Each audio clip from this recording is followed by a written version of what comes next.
प्रीती म्हणजे काय नराला, अनुभव द्याया प्रभु नर झाला, रडला श्रमला आम्हा करिता, रडला श्रमला आम्हा करिता, खांबाला खिळला आज मी ख्रिस्त पाहिला, आज मी ख्रिस्त पाहिला।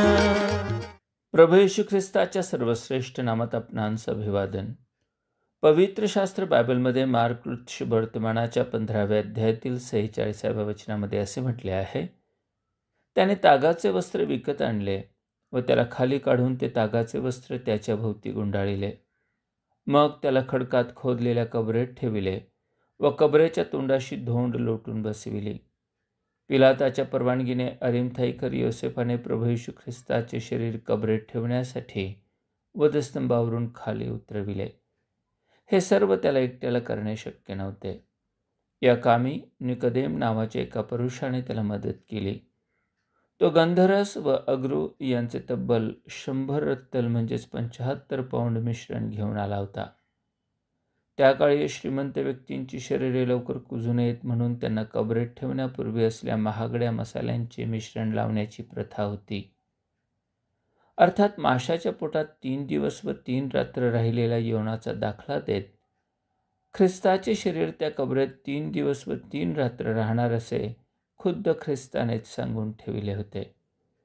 शिवाय त्याच्याबद्दल शास्त्रलेख होता, कारण तू माझा जीव अधोलोकात राहू देणार नाहीस, तू आपल्या भक्तास कुजण्याचा अनुभव येऊ देणार नाहीस।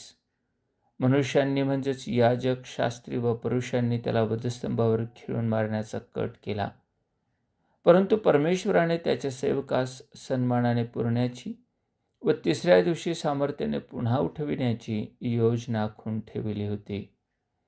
त्याचे शरीर कुजू नये म्हणून त्याने उघडपणे ख्रिस्ताला स्वीकारण्यास भिणाऱ्या निकोदेमाची निवड केली।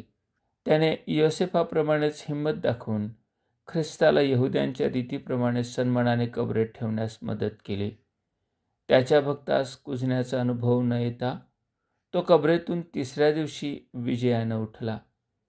त्याने पुनरुत्थित होताना मरण, कबर व सैतान या मनुष्यांच्या 3 शत्रूंचा पराभव केला। त्या विजयशाली प्रभू येशू ख्रिस्तावर विश्वास ठेवून आपण पाप, त्याचा परिणाम मरण व त्याचा मालक सैतान यांच्या भय व दास्यातून मुक्त होऊ शकता, सोबत सार्वकालिक स्वर्गीय जीवनाचे वाटेदार बनू शकता। तसे करण्यास परमेश्वर आपणास धैर्य व कृपा पुरवो। आज मी ख्रिस्त पाहिला, आज मी ख्रिस्त पाहिला।